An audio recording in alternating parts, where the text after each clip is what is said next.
guest. I hope you all have your coffee and you're ready for a great conversation because we're going to have one. As you know, this is our Saturday morning conversation. I get to ask questions as a book publisher now in our 10th year. Cannot believe how the time has flown by.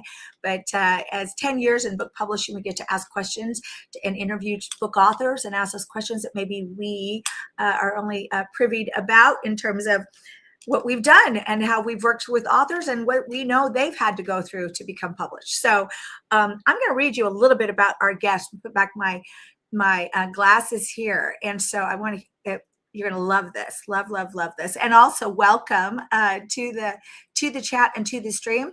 I just put a link that you can click if you want to join us on stage. You want to ask some questions to our guest author, but let me tell you a little bit about him and I'm going to bring him on board. He's coming from the West Coast, so he's a little bit maybe tired. We'll see if he's had his caffeine as well. So how fun is this? Listen to what I have to say here. He is a very private, reclusive person. He was last known to be raising alpacas in Uruguay. He's a man of naturally mean talents and is pained in disposition of that. His relatives deny any resemblance, and he has little time left to spare. Okay, kidding, joke. That's actually about the main character in his book, which we're going to talk about. But I want to tell you his real. I just thought that would be fun, and we'll see. Let me go ahead and say a little bit about our guest, and let me bring that up. I want to read the correct one. Our guest is Fernando Alessandri. He has a PhD as a clinical psychologist. Wait until you hear his vast background, but he's got an MFA in film and television production from the University of Southern California. And most recently, he's worked as a maximum security in a maximum security California prison. No, he wasn't an inmate. He's also worked as a New York forensic hospitals and in various clinics serving military veterans and couples and regular folks. But this year is when he published his first novel, Agent. Boy, I'm really messing this up. Angel Bigglesby, Not Dead Yet, a comedy satire. So I hope he'll forgive me as I bring him up because I really messed up a lot of that. I just had such a fun time. Let's bring him up to stage. Hi, good morning, Fernando Alessandri. Thanks for being here. Good morning, Lisa. I'm very excited to talk about this. The book is very... What you're showing is that my brain goes in so many directions and it's hard to keep up with sometimes, but let's have some fun with it. We are going to, and I just was cracking my own self up, right, about about talking about your main character, and I thought maybe you'd think, what is she doing? She's talking about Angel Bigglesby, not me. But I just thought that was so funny. And when I was reading the summary of your book, which is so important, maybe we'll start there. I appreciate it, and congratulations. It's quite a feat.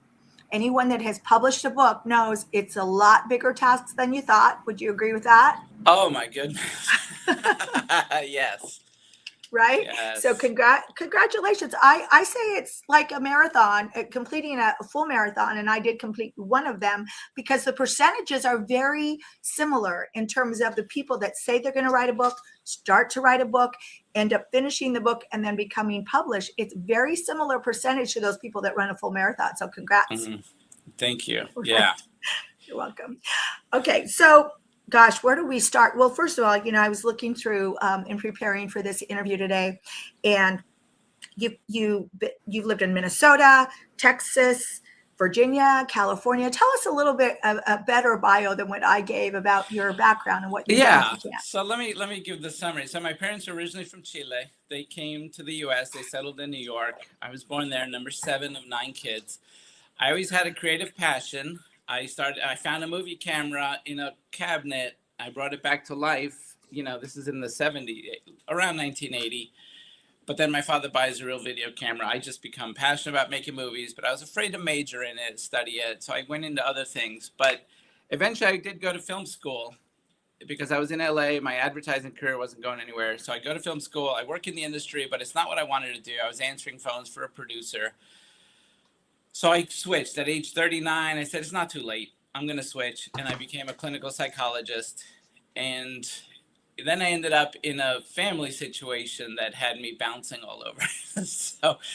So I co-parent my son, and that just had me zigzagging from San Diego to DC to Dallas to New York, back to California, and 2 locations in California now. But I reconnected with my passion for writing because so many of these things fail. I had been writing scripts, trying to be in the industry, and I would see things like mine get made. I always knew I had the right pulse. I would have a slavery script, and you can't compete with Spielberg. He's putting one out, or these, So in 23, when I was back in California, I heard a podcast with a playwright.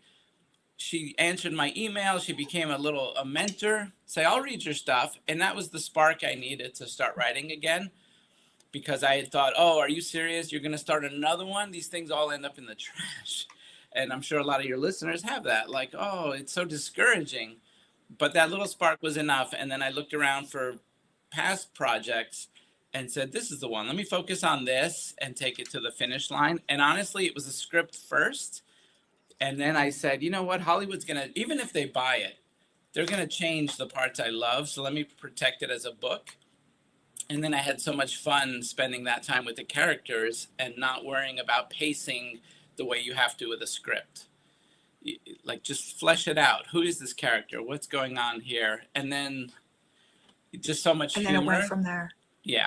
Well, let's talk about that for sure. The parody and the sarcasm and the humor and that. And I'm not necessarily, spoiler alert here, I'm not necessarily a fiction fan. However, we do have some fiction authors, and I'm a fan of their books, and so I'm getting more and more into fiction. So I do have to say I haven't read it, but I'm going to read it just because based on the blurbs that I've read about it, and also your sense of humor and background, I'm excited to read this. So what I wanted to kind of stay on for a moment is I really love that you said, what sort of was that, the catalyst was someone saying, look, I'll read it, right? It was that one person, that you didn't know in your life until that time, right? That said, I'll read it. And then that took you forward. And what struck me about that is, so many times there's so much criticism and negativeness and judgment stuff and bias and that we hear, that we take in, and it charts our course. Well, so how come we can't just listen to the one positive, person in our life, because that can change everything. So I love that encouragement that you shared, and it really shaped what you did, how you moved forward. But let's also talk about, you're so creative. Like, obviously, a person that writes fiction has a whole different type of brain, I always say, than a nonfiction writer. I mean, talk about just that part in you that is very much creative, that, lets you lends yourself to writing screenplays and fiction and books. So I think I hear things differently than other people. And a lot of, I think, authors say this. They don't create. They just write down what they hear. Like, even in people's, how they pronounce things, I will sometimes hear a funny take and laugh. And people look at me like, what's your, but it's because I heard a twist. Now, I did try stand-up comedy in 2019, when I was in San Diego. I finally dipped my toe into that because I had been writing jokes for a long time, and I kind of felt like I had a dilemma of what exactly is my medium. Like, I know I'm a good writer. I was good at advertising copy. I love taking big and shrinking and pulling out essential messages. But I was like, well, I guess I'm not going to make it as a screenwriter. I don't know. So, but that creativity has just been there for a very long time. That just hears a spin, or thinks something's funny or ironic, or is calling out the elephant in the room. Like in this book, I make fun so much of organizations, of so much stupidity we see in our culture. In my field, I'm already ahead of the stuff we're going to be criticizing in the future, so I'm already poking fun at it. Sometimes I joke that we should have a suicide hotline that isn't these nice, sweet social workers. It should be like a New York comedian saying, okay, what's your problem? Instead of, you're going to hurt yourself. Like, please don't. Like, well, with your background, there's a psychology behind it. So that makes sense that you would say that. There's all this assumption that this is the way it has to be done. And I'm always poking my finger in that. there was a phrase I learned in psychology, which was, what is the evidence? Because people make really good arguments, but at the end of the day, you got to test stuff. And I love that concept. Like, because I ended up really pushing with my own work on trauma. People were saying, oh, trauma takes years. And I'm like, oh, so we're going to ignore all these people just because they're only in the hospital for a week? You're just going to ignore what's bringing them here? There have to be shorter ways. And so I love that. I love poking the bear. I love finding quicker, faster, funner ways to do things. And that creativity is just always coming up. So let's go and I really want you to dig into your book. And of course, the first question that came to my mind when I was researching was, is this a series? Is Agent Bigglesby is not done in one and done, is he? It probably will be a series. Readers, I hope so. I always pictured it as a movie. Readers are saying this should be a TV show. Yeah. I can see that because I have a pretty big cast. There are a lot of characters. And so, you know, the movie people always say, oh, you got to condense. You got to just have 5 characters. And I love the idea of more of a bigger ensemble cast of all these people bumping into each other and just the funny, like it's the humor of a character from the 1950s, right? All the spy stuff from the 50s and 60s in the 2020s, just crashing with the HR department, just crashing with modern sensibilities, being told he's old and demented and senile. So many people now, like we're an aging population. We're not ready to be discarded. People still have value. Even when they make mistakes, they still have value. A big theme in the book is that a broken clock is still right twice a day. Don't dismiss this guy yet. And I wanted to tap into the humor that we see in the political landscape. We all have relatives that don't vote like we do. I try to capture all that with this 1950s inappropriate guy. Also the racial issues. Like I have a lot of racial humor. Like just stop already. Why are we creating such a sensitive, delicate age? That is not what we need to get through things. We need to be more robust. Let's start poking fun at things and not take it all so seriously. 1,000%. Can't even tell you how many times I say, not only to myself, but even out loud, don't be offended. And even the Bible says, do not be offended. Like you said, why are we so sensitive? And that, put it in context, right? I love the not a New York Times bestseller. It's so fun that you put that on the cover. I just put it in the chat there. But, we have many authors that will come to us and say, we ask them the first question in an engagement is, what is your end goal? Right? What is the promotion that you want? Where do you want this book to take you? And there are some that say, I want to be a Wall Street Journal bestselling author, USA bestselling author, New York Times bestselling author, and such. So why did you decide to put that on the cover? What was your thought in that? So let me mention one thing, is a lot of my humor is designed to make you take a second look and to enjoy it the second and third time and say, oh, I missed that the first time. So what it actually says is not a New York Timed with a D. Timed. I don't have the big PR machine. We get fooled into thinking that a Britney Spears or a Taylor Swift just comes up out of nowhere. And it's like there's a whole machine picking who the next star is. There's a whole machine, and I'm not in that machine. I've never had access to that machine. I don't have legacy. I didn't have the Hollywood connections. I'm just a little guy out here putting stuff out that hopefully gets discovered. I would love it to be a bestseller, but there I'm just kind of making fun of the industry itself. Fun. That there's no PR machine here. It's just use your own, because the other thing I'm saying is stop waiting for other people to decide what's worth a look. You decide. Here's the cover. You tell me if that's interesting or not. Don't wait for someone else to give you the approval. Stop living like that. Stop basing your interest based on everybody pointing, saying, go see the Mona Lisa. I hate the Mona Lisa. The Mona Lisa's terrible. Like, stop telling me that's the one to look at. There's so much more. Well, thank you for bringing up a couple of things. That's super fun again. So even in your creative way, in your own unique way of becoming a published author, you do have 2 book covers. It's the same book cover, or it's the same book. It's the same manuscript inside, word for word, right? But 2 different covers. So I just want to make sure everyone sees that. And that's super fun that you decided to work to bring it out that way, to brand your book that way. The other important point is you might be watching the stream and say, who is James P. Rochester? I thought we were talking to Fernando. Well, we are. So explain to us why you decided to write this.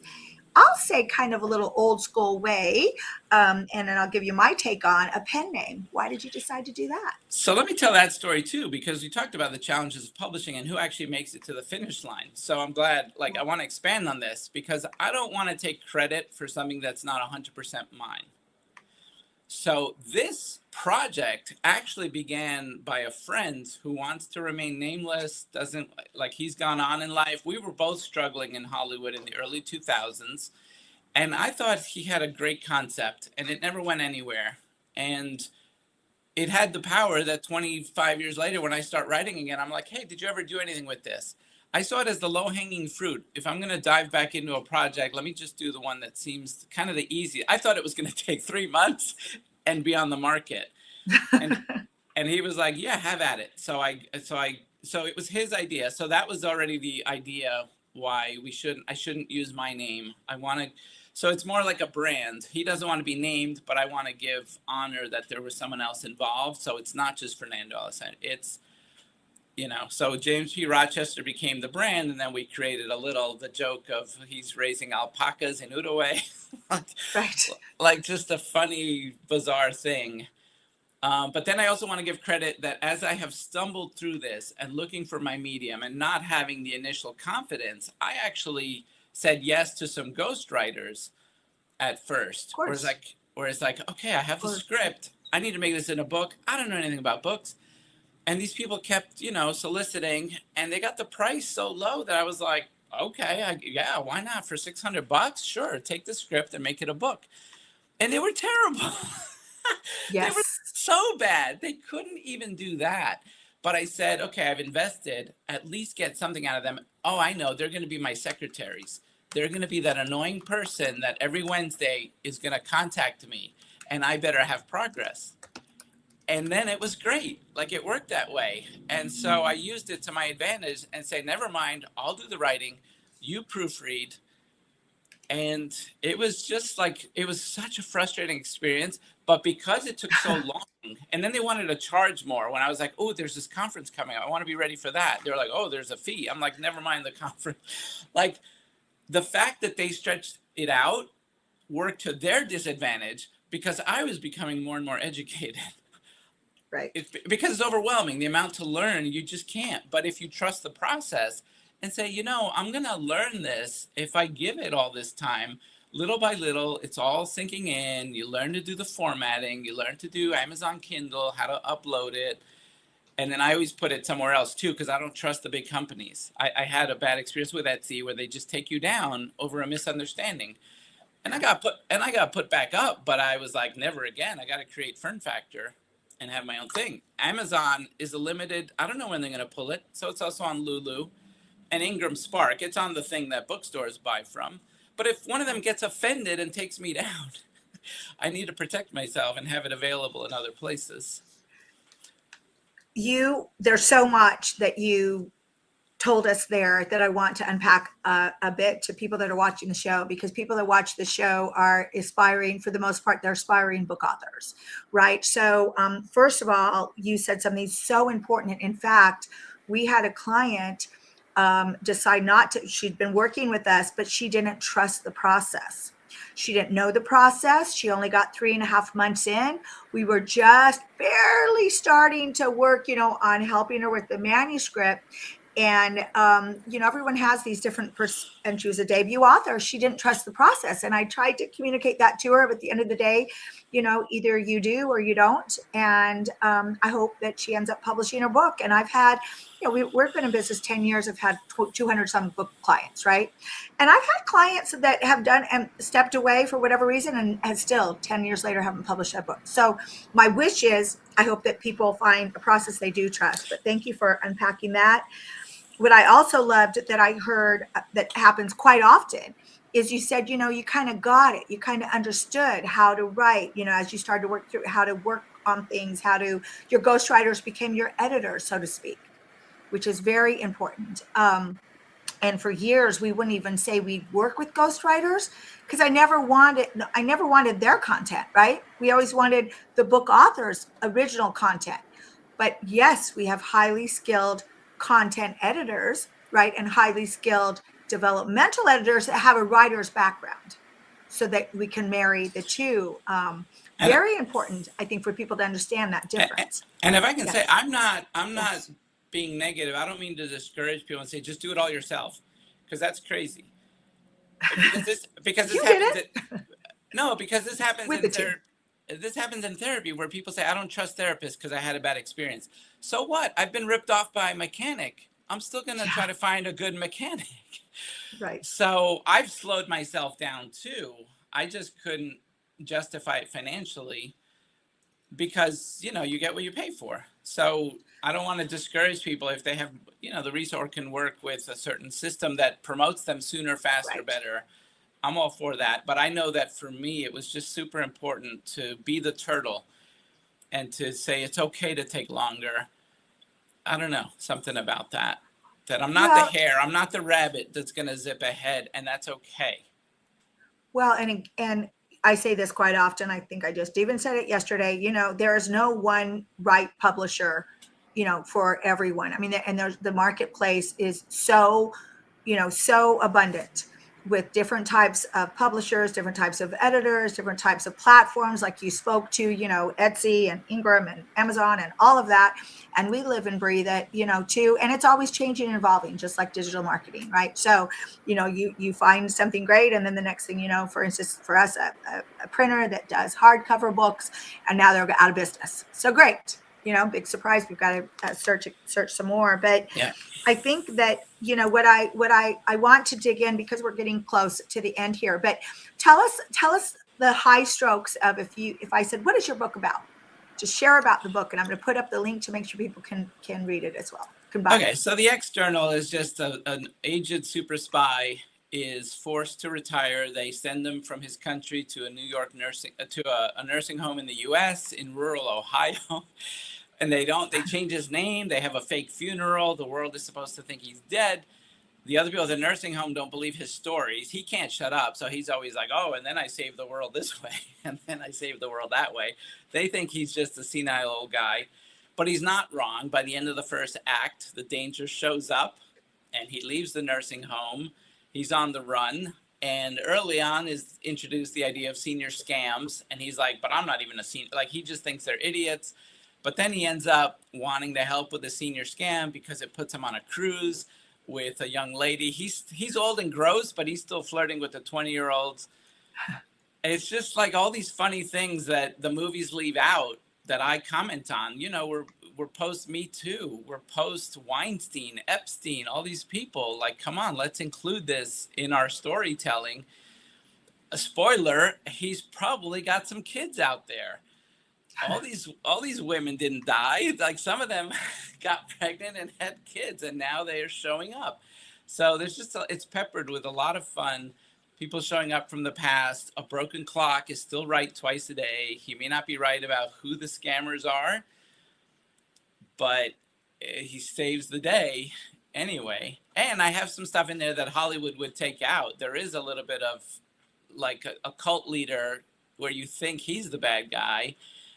I don't want to say too much, but there's funny where I try to really have good social value, and I want it to be something that a whole family could enjoy, from the grandparents all the way down to, eighth graders together, and everybody kind of be laughing along.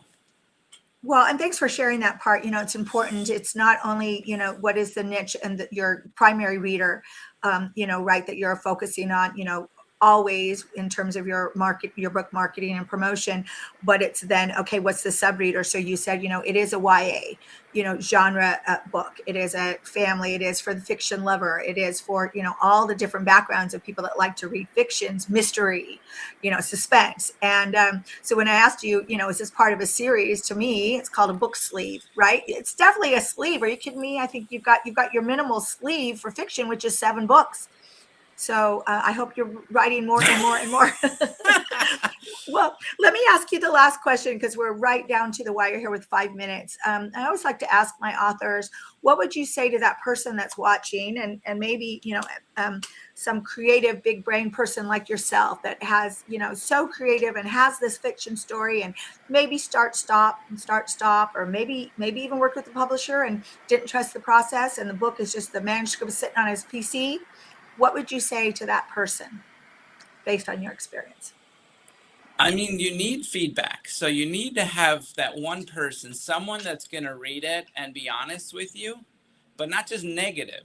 So like my sister went through the original manuscript and put little smiley faces so that I would know which jokes are working. Like, oh, she laughed here, she laughed there. Okay. That was super important because you can be delusional. You could think your stuff's great, but you need some feedback.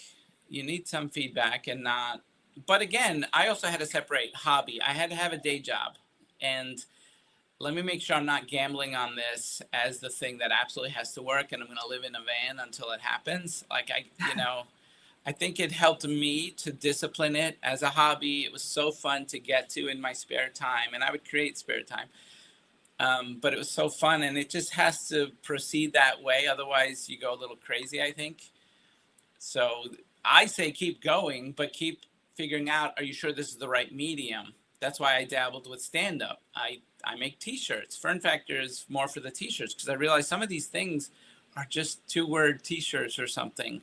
Like you go figuring out, where does my writing belong? What is the actual medium? It may not be what I originally set out to do. So keep that openness, look for the feedback, but look for encouragement. If it's what you love to do, like then it doesn't matter if only 3 people like it. Van Gogh did it. Van Gogh did it because he loved to do art. It didn't succeed till he was, after he died. That's right. If your only fan is yourself, that's good enough, right? But it only takes one. I love that. Fernando, Alessandri, the real guy, not the pen name, not the agent Bigglesby. Sorry, again, not enough caffeine for me this morning. But thank you for joining us, and it's a fantastic word of advice. Get feedback, bring others into it, and take the good and the bad, but focus on the good, for goodness sakes. Focus on the good, and if that's only you, knowing that you have a rock star book, publish, right? Yeah. So thank you for being our guest on Now Conversations. Thank you for joining me, and if you'd like some information about book publishing, CEO Book Publishing is all you need. Thank you. Thank you so much. Thank you, Lisa. That was Thank you.